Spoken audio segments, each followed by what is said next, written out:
नमस्कार मित्रांनो, एक्झाम जागर या एज्युकेशन यूट्यूब प्लॅटफॉर्मवर तुम्हा सर्वांचं पुन्हा एकदा स्वागत आहे. तर मित्रांनो, आजच्या सेशनमध्ये आपण 1 ते 5 सप्टेंबर दरम्यानचे करंट अफेअरवरील प्रश्न पाहणार आहोत.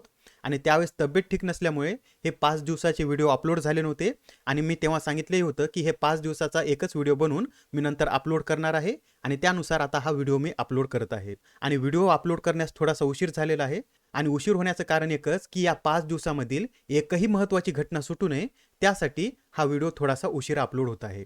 तर ठीक आहे, आता जास्तीचा वेळ न वाया घालवता आपण आजच्या सत्राला सुरुवात करूया. आणि पहा, आता आजचा पहिला प्रश्न काय आहे. जगातील सर्वात मोठे धार्मिक स्मारक भारतातील कोणत्या राज्यात तयार करण्यात येत आहे? तर आता जगातील सर्वात मोठे धार्मिक स्मारक हे भारतातील पश्चिम बंगाल या राज्यामध्ये तयार करण्यात येत आहे. आणि पश्चिम बंगालमध्ये सुद्धा कुठे? तर पश्चिम बंगालमधील नादिया जिल्ह्यातील मायापूर येथे या मंदिराची निर्मिती करण्यात येत आहे. आणि या मंदिराचं निर्माण कार्य कधी सुरू झालेलं आहे? तर 2010 मध्ये या मंदिराचं निर्माण कार्य सुरू झालेलं आहे आणि 2024 पर्यंत या मंदिराचं कार्य पूर्ण होणार आहे. आणि तसेच आता हे जे मंदिर आहे या मंदिराची कॅपॅसिटी किती आहे? तर एकदाच 10,000 भाविक एकत्र प्रार्थना करू शकतील इतकी या मंदिराची कॅपॅसिटी आहे. आणि आता हे जे मंदिर आहे हे इस्कॉनद्वारे तयार करण्यात येत आहे. आणि हे कोणत्या देवतेचं मंदिर असणार आहे?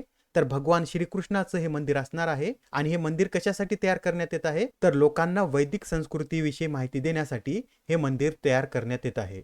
आणि तसेच आता हे जे मंदिर आहे हे सर्व धर्म, जाती आणि पंथांच्या लोकांसाठी खुले असणार आहे. आणि आता इथे इस्कॉनचा आपण उल्लेख केलेला आहे. तर या इस्कॉनची निर्मिती कधी करण्यात आलेली आहे? तर इस्कॉनची निर्मिती 13 जुलै 1966 मध्ये करण्यात आलेली आहे. आणि याचे संस्थापक कोण आहेत? तर भक्तिवेदांत स्वामी प्रभुपाद हे इस्कॉनचे संस्थापक आहेत. तर आता प्रश्न क्रमांक दुसरा पहा. कॉमनवेल्थ पार्लमेंटरी असोसिएशनचे कोषाध्यक्ष म्हणून कोणाची नियुक्ती करण्यात आली आहे? तर आता पार्लमेंटरी असोसिएशनचे कोषाध्यक्ष म्हणून अनुराग शर्मा यांची नियुक्ती करण्यात आलेली आहे. आणि नुकतेच आता कॅनडातील हॅलिफॅक्स येथे 65व्या कॉमनवेल्थ पार्लमेंटरी असोसिएशन परिषदेचे आयोजन करण्यात आले होते आणि त्यामध्ये अनुराग शर्मा यांची या असोसिएशनचे कोषाध्यक्ष म्हणून नियुक्ती करण्यात आलेली आहे.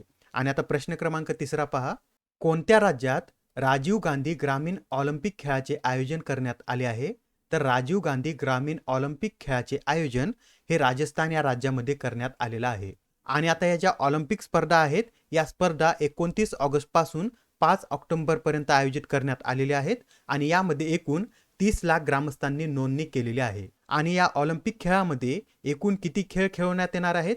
तर या ऑलिम्पिक खेळामध्ये एकूण 6 खेळ खेळवण्यात येणार आहेत. आणि ते कोणकोणते?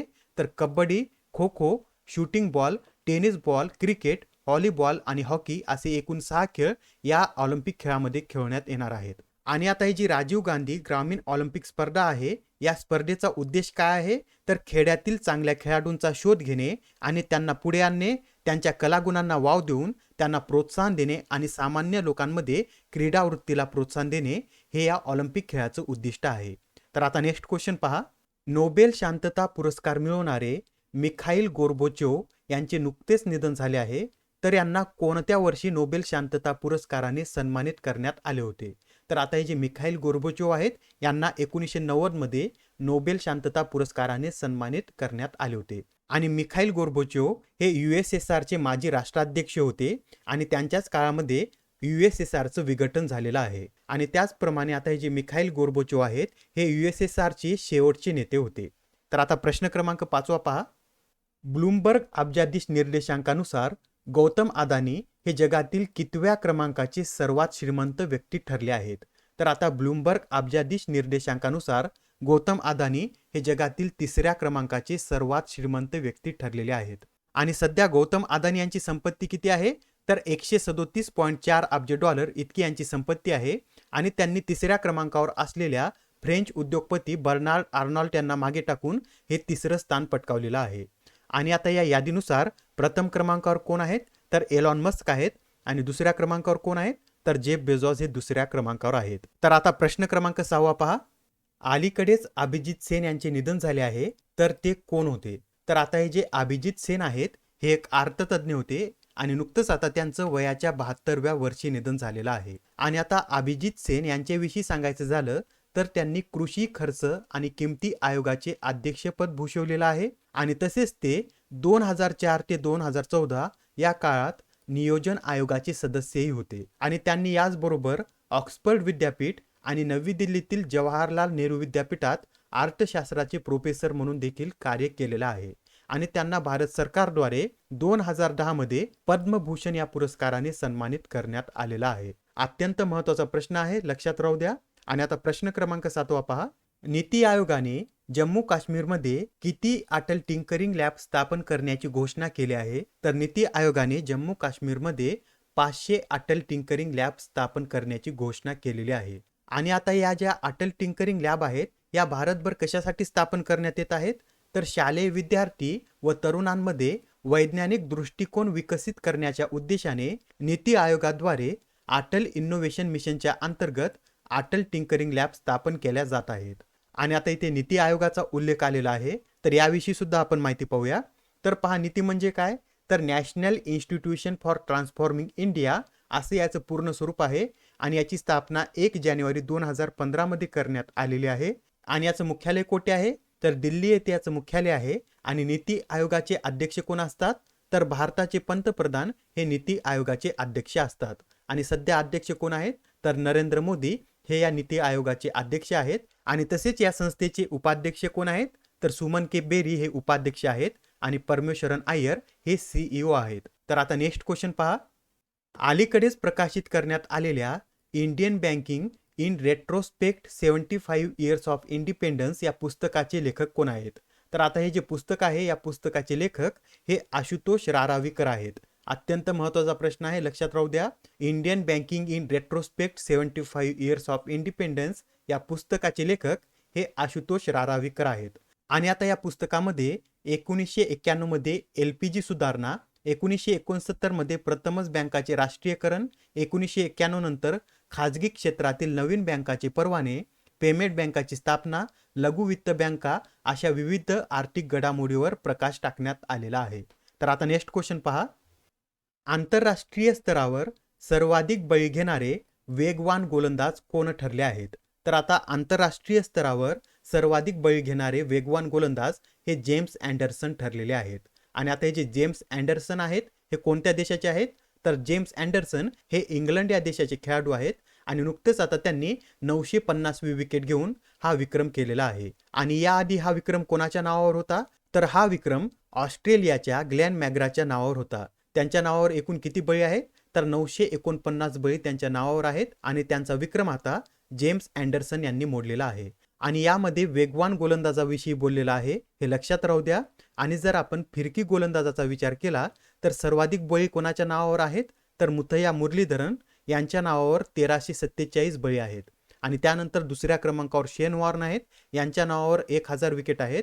आणि त्यानंतर तिसऱ्या क्रमांकावर आपल्या भारताच्या अनिल कुंबळे यांचा क्रमांक आहे, यांनी एकूण 956 विकेट घेतलेल्या आहेत. तर आता प्रश्न क्रमांक 10 पहा. आशिया पॅसिफिक क्षेत्रातील टॉप टेक्नॉलॉजी हबच्या यादीत कोणते शहर प्रथम स्थानी आहे? तर आता या आशिया पॅसिफिक क्षेत्रातील टॉप टेक्नॉलॉजी हबच्या यादीमध्ये चीनमधील बीजिंग हे शहर प्रथम स्थानी आहे. आणि त्यानंतर दुसऱ्या क्रमांकावर आपल्या भारतातील बेंगळूर या शहराचा क्रमांक आहे. आणि तसेच यामध्ये चेन्नई, हैदराबाद आणि दिल्ली या शहरांचा सुद्धा समावेश आहे. तर आता नेक्स्ट क्वेश्चन पहा. देशातील पहिले भूकंप स्मारक हे कोणत्या राज्यात स्थापन करण्यात आले आहे? तर आता देशातील पहिले भूकंप स्मारक हे गुजरात या राज्यामध्ये स्थापन करण्यात आलेलं आहे. आणि गुजरातमध्ये सुद्धा कुठे? तर गुजरातमधील भुज येथे या स्मारकाची निर्मिती करण्यात आलेली आहे. आणि नुकतेच आता पंतप्रधान नरेंद्र मोदी यांच्या हस्ते या स्मारकाचं उद्घाटन करण्यात आलेलं आहे. आणि आता हे जे स्मारक आहे हे एकूण 470 एकर जागेवर पसरलेलं आहे. आणि आता हे जे स्मारक आहे या स्मारकाची निर्मिती गुजरातमध्ये 26 जानेवारी 2001 मध्ये झालेल्या विनाशकारी भूकंपात प्राण गमावलेल्या 12,000हून अधिक व्यक्तींच्या स्मरणार्थ तयार करण्यात आलेला आहे.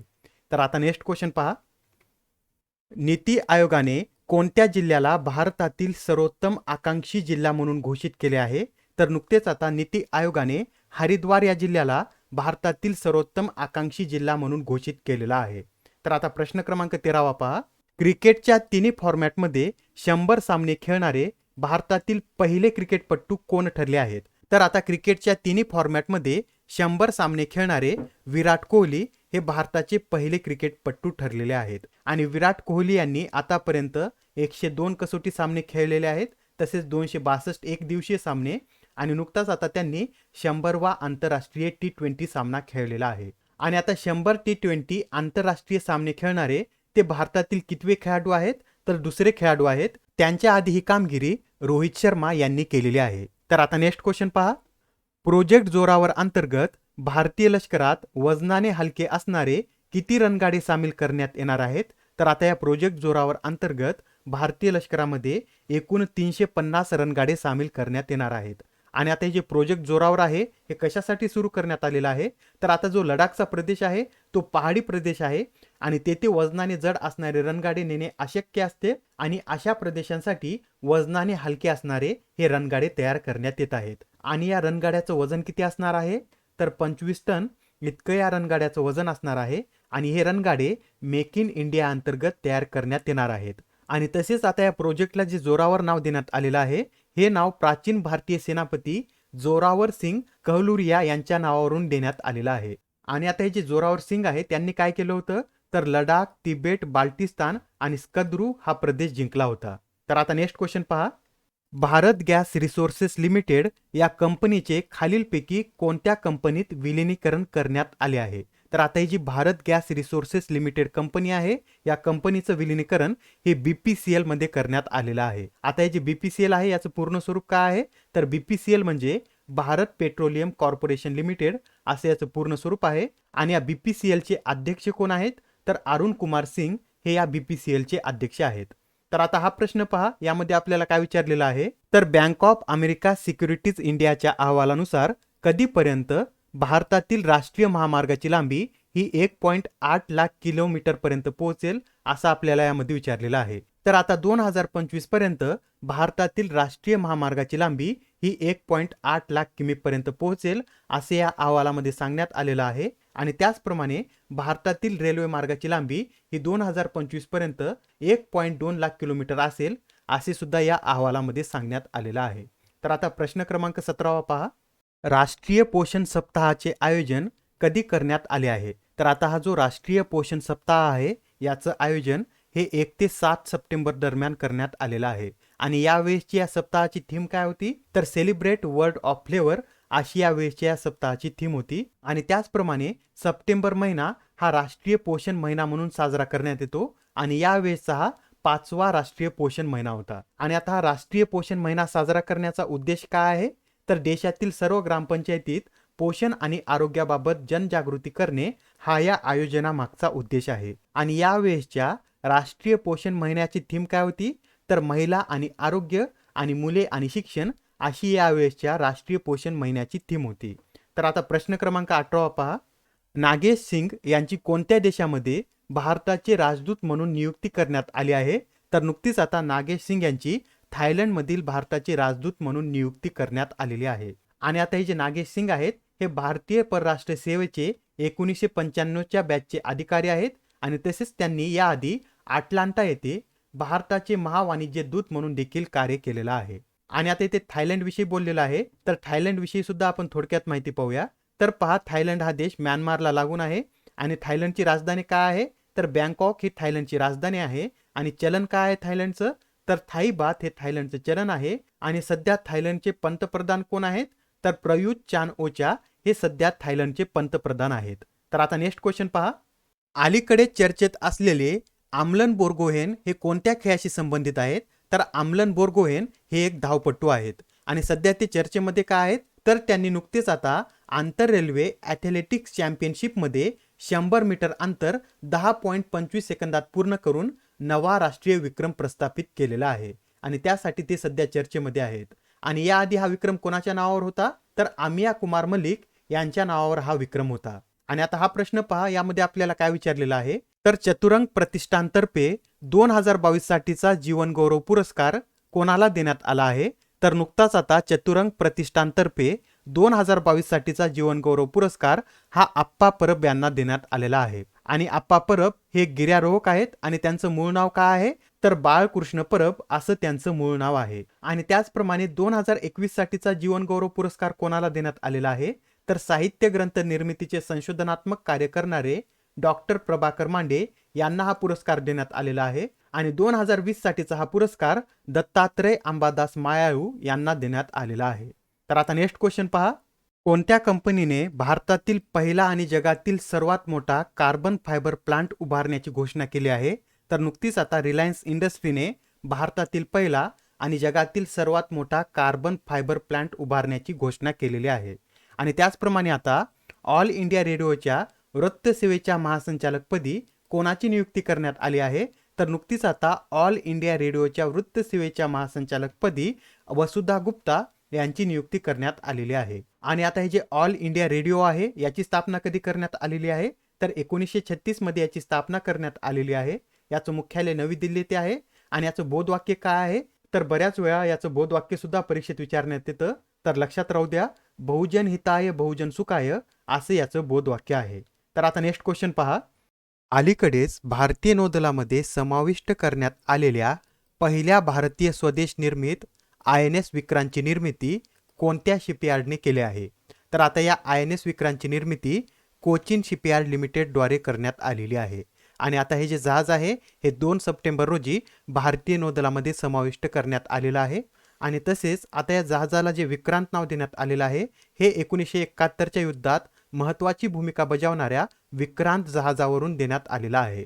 आणि आता हे जे जहाज आहे हे कधी निवृत्त करण्यात आलेलं आहे? तर 31 जानेवारी 1997 रोजी नौदलातून या जहाजाला निवृत्त करण्यात आलं होतं. आणि त्या जहाजाच्या स्मृतिप्रित्यर्थ या जहाजाला सुद्धा INS विक्रांत असं नाव देण्यात आलेलं आहे. आणि सध्या आता जगातील फक्त अमेरिका, रशिया, ब्रिटन आणि फ्रान्स या देशांकडेच 40,000 आणि त्याहून अधिक वजनाची विमानवाहू जहाजे तयार करण्याची क्षमता आहे.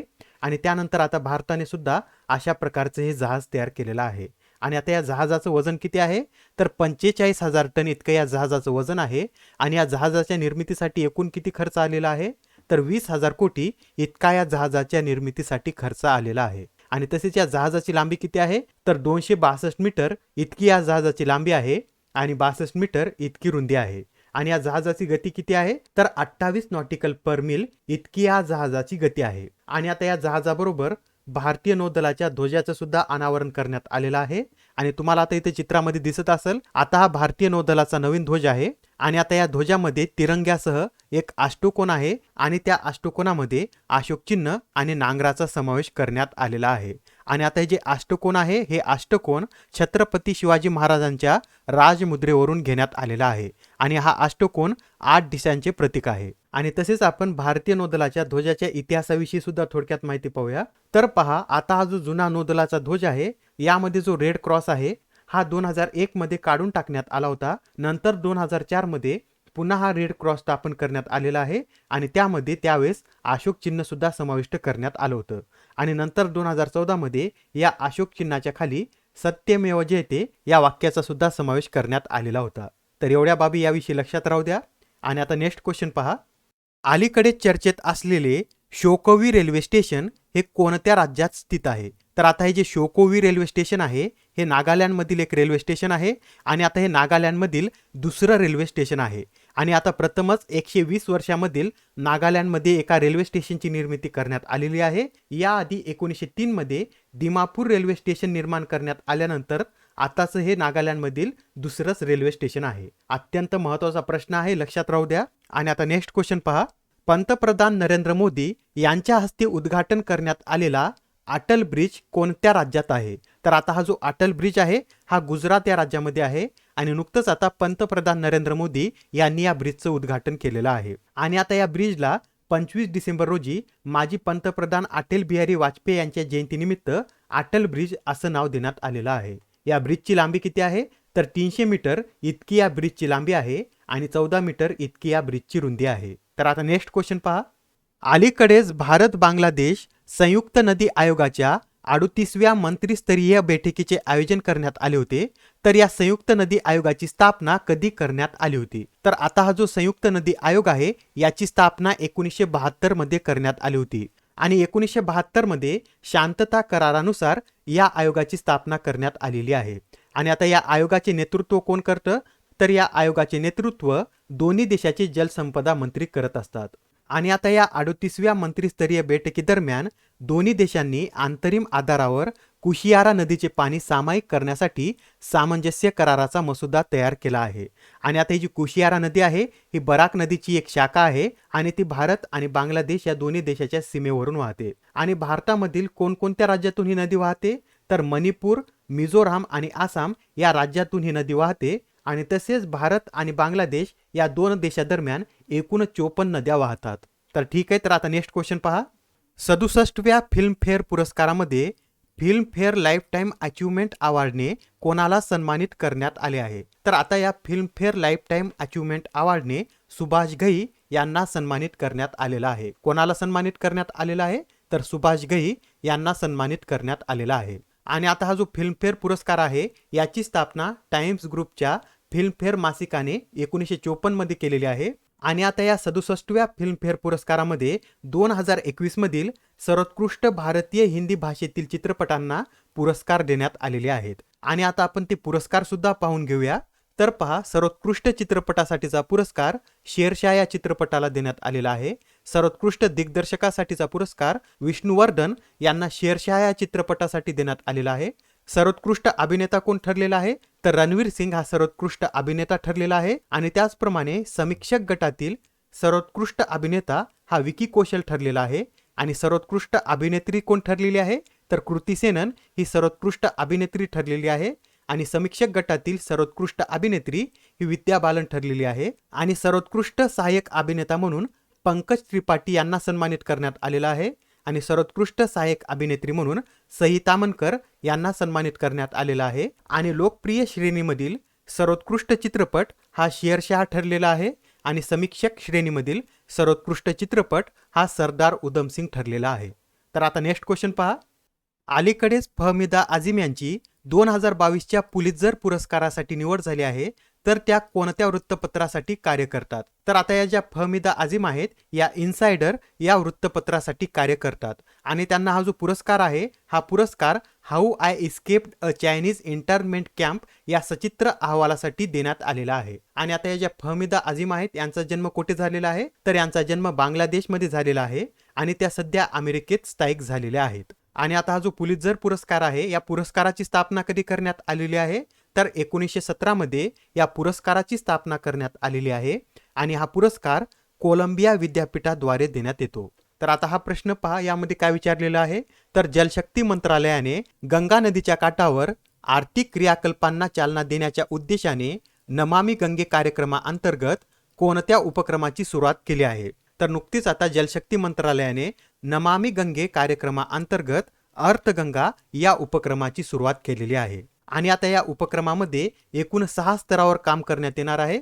त्यापैकी पहिला स्तर कशाचा आहे, तर झिरो बजेट नैसर्गिक शेती हा पहिला स्तर आहे. दुसऱ्या टप्प्यामध्ये मुद्रीकरण आणि गाळ आणि सांडपाण्याचा पुनर्वापर करणे, तसेच अर्थगंगा हात तयार करून उपजीविका निर्मितीच्या संधी उपलब्ध करणे आणि नदीशी संबंधित भागधारकांमध्ये समन्वय वाढून लोकसहभाग वाढवणे अशा काही महत्त्वाच्या स्तरावर या अर्थगंगा उपक्रमाअंतर्गत कार्य करण्यात येणार आहे. तर आता नेक्स्ट क्वेश्चन पहा. कोणत्या शहरात जैवविविधता वाचवण्यासाठी संयुक्त राष्ट्राच्या अधिवेशनाचे आयोजन करण्यात आले आहे. तर नुकतेच आता जैवविविधता वाचवण्यासाठी न्यूयॉर्क या शहरामध्ये संयुक्त राष्ट्राच्या अधिवेशनाचे आयोजन करण्यात आलेले आहे. आणि आता पहा, अलीकडे चर्चेत असलेल्या लिंतोई चनाबम कोणत्या खेळाशी संबंधित आहेत. तर आता या ज्या लिंतोई चनाबम आहेत या जुडो या खेळाशी संबंधित आहेत.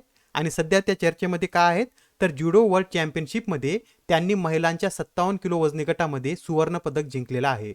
आणि आता जागतिक चॅम्पियनशिपमध्ये कोणत्याही वयोगटात पदक जिंकणाऱ्या त्या पहिल्या भारतीय जुडो खेळाडू ठरलेल्या आहेत. आणि त्या कोणत्या राज्याच्या आहेत, तर लिंथोई चनाबम या मणिपूर या राज्याच्या आहेत. आणि सध्या त्यांचं वय किती आहे, तर सध्या त्या 15 वर्षाच्या आहेत. तर आता नेक्स्ट क्वेश्चन पहा. कोणत्या राज्याने परिवार कल्याण कार्ड ही योजना सुरू केली आहे. तर नुकतीच आता उत्तर प्रदेश या राज्याने परिवार कल्याण कार्ड ही योजना सुरू केलेली आहे. आणि आता या योजनेअंतर्गत प्रत्येक कुटुंबाला 12 अंकी ID क्रमांक प्रदान करण्यात येणार आहे. तर आता पुढील प्रश्न पहा. अलीकडेच प्रकाशित झालेल्या free fall my experiments with living या पुस्तकाच्या लेखिका कोण आहेत. तर आता या free fall my experiments with living या पुस्तकाच्या लेखिका मल्लिका साराभाई या आहेत. कोण आहेत, तर मल्लिका साराभाई यांनी हे पुस्तक लिहिलेलं आहे आणि मल्लिका साराभाई या एक प्रसिद्ध शास्त्रीय नृत्यांगना आहेत. तर आता नेक्स्ट क्वेश्चन पहा, यामध्ये आपल्याला काय विचारलेलं आहे, तर NCRBच्या अहवालानुसार, आता हे NCRB म्हणजे काय, तर नॅशनल क्राईम रेकॉर्ड्स ब्युरो असे याचं पूर्ण स्वरूप आहे. आणि आता या NCRBच्या अहवालानुसार 2021 मध्ये कोणते शहर हे भारतातील सर्वात सुरक्षित शहर ठरले आहे. तर आता या अहवालानुसार कोलकाता हे भारतामधील सर्वात सुरक्षित शहर ठरलेलं आहे. आणि आता कोलकातामध्ये प्रति 1 लाख लोकसंख्येमागे 103.4 दखलपात्र गुन्ह्यांची नोंद झालेली आहे. आणि यानंतर दुसऱ्या क्रमांकावर पुणे आहे आणि तिसऱ्या क्रमांकावर हैदराबाद हे शहर आहे. आणि तसेच या अहवालानुसार दिल्ली हे शहर महिलांसाठी आणि ज्येष्ठ नागरिकांसाठी सर्वाधिक असुरक्षित शहर ठरलेलं आहे. तर आता पुढील प्रश्न पहा, जम्मू काश्मीर पोलिसांनी कोणते ऑनलाईन मोबाईल ॲप्लिकेशन सुरू केले आहे. तर नुकतेच आता जम्मू काश्मीर पोलिसांनी जम्मू काश्मीर ई-कोप हे ऑनलाईन ॲप्लिकेशन सुरू केलेलं आहे. आणि आता या ॲप्लिकेशनमध्ये पोलिसांशी संबंधित जवळपास सर्व सेवांचा समावेश करण्यात आलेला आहे, जसे की FRI अहवाल देणे, वाहतूक उल्लंघनाची तक्रार करणे, आपत्कालीन मदत मागणे, महामार्ग स्थिती, केस तपशील आणि ऑनलाईन चलन भरणे. त्याचप्रमाणे चारित्र्य प्रमाणपत्र सुद्धा या ॲपचा उपयोग करून मिळवता येणार आहे. तर आता पहा, या प्रश्नामध्ये काय विचारलेलं आहे, तर भारत सरकारने जैवविविधता संवर्धनासाठी कोणत्या देशासोबत सामंजस्य करार केला आहे. तर नुकताच आता भारत सरकारने जैवविविधता संवर्धनासाठी नेपाळ या देशासोबत सामंजस्य करार केलेला आहे. आणि आता या कराराचा उद्देश काय आहे, तर जंगले, वन्यजीव, पर्यावरण, जैवविविधता संरक्षण आणि हवामान बदल या क्षेत्रात सहकार्य आणि समन्वय वाढवणे हा या कराराचा उद्देश आहे. अत्यंत महत्त्वाचा प्रश्न आहे, लक्षात राहू द्या. आणि आता नेक्स्ट क्वेश्चन पहा, फॉरेन्सिक पुरावे संग्रहित करून ठेवणे अनिवार्य करणारे देशातील पहिले पोलीस दल कोणते ठरले आहे. तर आता फॉरेन्सिक पुरावे संग्रहित करून ठेवणे अनिवार्य करणारे दिल्ली पोलीस हे देशातील पहिले पोलीस दल ठरलेलं आहे. आणि आता या अंतर्गत 6 वर्षापेक्षा जास्त कारावासाची शिक्षा असलेल्या गुन्ह्यांसाठी फॉरेन्सिक पुरावे गोळा करणे अनिवार्य करण्यात आलेलं आहे. आणि आता यामागचा उद्देश काय आहे, तर दोषसिद्धीचे प्रमाण वाढवण्यासाठी आणि फौजदारी न्यायप्रणालीला फॉरेन्सिक सायन्स तपासणीसह एकत्रित करण्यासाठी हे पाऊल उचलण्यात आलेलं आहे. तर आता प्रश्न क्रमांक 39 पहा, EV बॅटरी सुरक्षा मानकावर रस्ते वाहतूक आणि महामार्ग मंत्रालयाने स्थापन केलेल्या तज्ज्ञ समितीचे प्रमुख कोण आहेत. तर आता या EV बॅटरी सुरक्षा मानकावर स्थापन करण्यात आलेल्या तज्ज्ञ समितीचे प्रमुख हे टाटा नरसिंह राव हे आहेत. आणि टाटा नरसिंह राव यांच्याविषयी अजून एक पॉईंट नोट करून घ्या, तर हैदराबादमध्ये असलेल्या international advance research centre for metallurgy and new materials या संस्थेचे ते संचालक आहेत. तर आता प्रश्न क्रमांक 40 पहा, संसद टीव्हीचे CEO म्हणून कोणाची नियुक्ती करण्यात आली आहे. तर आता संसद टीव्हीचे CEO म्हणून उत्पल कुमार सिंह यांची नियुक्ती करण्यात आलेली आहे. आणि त्यांच्या आधी संसद टीव्हीचे CEO कोण होते, तर रवी कपूर हे संसद टीव्हीचे CEO होते. आणि आता ते निवृत्त झाल्यानंतर उत्पल कुमार सिंह यांची संसद टीव्हीचे CEO म्हणून नियुक्ती करण्यात आलेली आहे. आणि उत्पल कुमार सध्या लोकसभेचे महासचिव सुद्धा आहेत आणि त्याचबरोबर त्यांना संसद टीव्हीच्या CEO पदाचा अतिरिक्त कार्यभार देण्यात आलेला आहे. आणि आता या संसद टीव्ही विषयी सांगायचं झालं तर लोकसभा टीव्ही आणि राज्यसभा टीव्ही यांचं विलिनीकरण करून संसद टीव्ही हे चॅनल तयार करण्यात आलेलं आहे. आणि मार्च 2021 मध्ये याची स्थापना करण्यात आली होती आणि 15 सप्टेंबर 2021 रोजी हे चॅनल लॉन्च करण्यात आलेलं आहे. आणि आता नेक्स्ट क्वेश्चन पहा, अलीकडे सायरस मिस्त्री यांचे कार अपघातात निधन झाले आहे, तर ते कोणत्या देशाचे नागरिक होते. तर आता सायरस मिस्त्री हे आयर्लंड या देशाचे नागरिक होते आणि नुकतंच आता त्यांचं वयाच्या 54व्या वर्षी निधन झालेलं आहे. आणि त्यांचा जो अपघात आहे तो कुठे झालेला आहे, तर महाराष्ट्रातील पालघर जिल्ह्यातील राष्ट्रीय महामार्ग 48 वर त्यांचा हा अपघात झालेला आहे. आणि सायरस मिस्त्री यांच्याविषयी हे सुद्धा नोट करून घ्या, तर 28 डिसेंबर 2012 रोजी त्यांची टाटा समूहाचे अध्यक्ष म्हणून नियुक्ती करण्यात आली होती आणि ते 24 ऑक्टोबर 2016 पर्यंत टाटा समूहाचे अध्यक्ष होते. आणि ते कितवे अध्यक्ष होते, तर ते टाटा समूहाचे 6वे अध्यक्ष होते. आणि याआधी 1 सप्टेंबर 2006 रोजी त्यांना टाटा सन्सच्या संचालक मंडळात समाविष्ट करण्यात आलेलं होतं. तर ठीक आहे, तर आता प्रश्न क्रमांक 42 पहा, 68व्या नेहरू ट्रॉफी बोट रेसचे आयोजन कोणत्या राज्यात करण्यात आले आहे. तर 68व्या नेहरू ट्रॉफी बोट रेसचे आयोजन हे केरळ या राज्यामध्ये करण्यात आलेलं आहे. आणि केरळमध्ये सुद्धा कुठे, तर केरळमधील आलपुझा जिल्ह्यातील पुन्नमदा तलाव येथे याचे आयोजन करण्यात आलेलं आहे. आणि सलग तिसऱ्यांदा पलथुरुची बोट क्लबने ही स्पर्धा जिंकलेली आहे. तर आता नेक्स्ट क्वेश्चन पहा. विज्ञान क्षेत्रात महिलांच्या प्रयत्नांना बळ देण्यासाठी भारत सरकारने कोणता उपक्रम सुरू केला आहे? तर विज्ञान क्षेत्रात महिलांच्या प्रयत्नांना बळ देण्यासाठी भारत सरकारने WEST म्हणजेच वेस्ट हा उपक्रम सुरू केलेला आहे. आणि आता या वेस्टचं फुल फॉर्म काय आहे? तर women in engineering, science and technology असं याचं पूर्ण स्वरूप आहे. तर आता शेवटचा प्रश्न पहा. विद्यार्थ्यांच्या प्रत्येक समस्येचे त्वरित निराकरण करण्यासाठी कोणाद्वारे ई समाधान पोर्टल सुरू करण्यात आले आहे? तर हे पोर्टल UGC द्वारे सुरू करण्यात आलेलं आहे. आणि आता या पोर्टलचा उपयोग काय होणार आहे? जेव्हा विद्यार्थी महाविद्यालय आणि विद्यापीठामध्ये प्रवेश घेतात तेव्हा त्यांना प्रवेशाच्या वेळी किंवा नंतर अनेक प्रकारच्या समस्यांना सामोरे जावे लागते. आता प्रवेशासंबंधी कोणतीही समस्या असल्यास थेट या पोर्टलवर तक्रार करता येणार आहे. आणि आता इथे UGCचा उल्लेख आलेला आहे. तर या UGCचं फुल फॉर्म काय आहे? तर युनिव्हर्सिटी ग्रँट कमिशन असे याचं पूर्ण स्वरूप आहे. आणि याची निर्मिती कधी करण्यात आलेली आहे? तर 28 डिसेंबर 1953 मध्ये याची निर्मिती करण्यात आलेली आहे. आणि याचं मुख्यालय नवी दिल्ली येथे आहे. आणि सध्या अध्यक्ष कोण आहेत? तर M जगदीश कुमार हे UGCचे अध्यक्ष आहेत. तर ठीक आहे, तर आता आजचं सत्र येथे संपलेलं आहे. तर आता पुढच्या सत्रामध्ये पुन्हा भेटूया. धन्यवाद.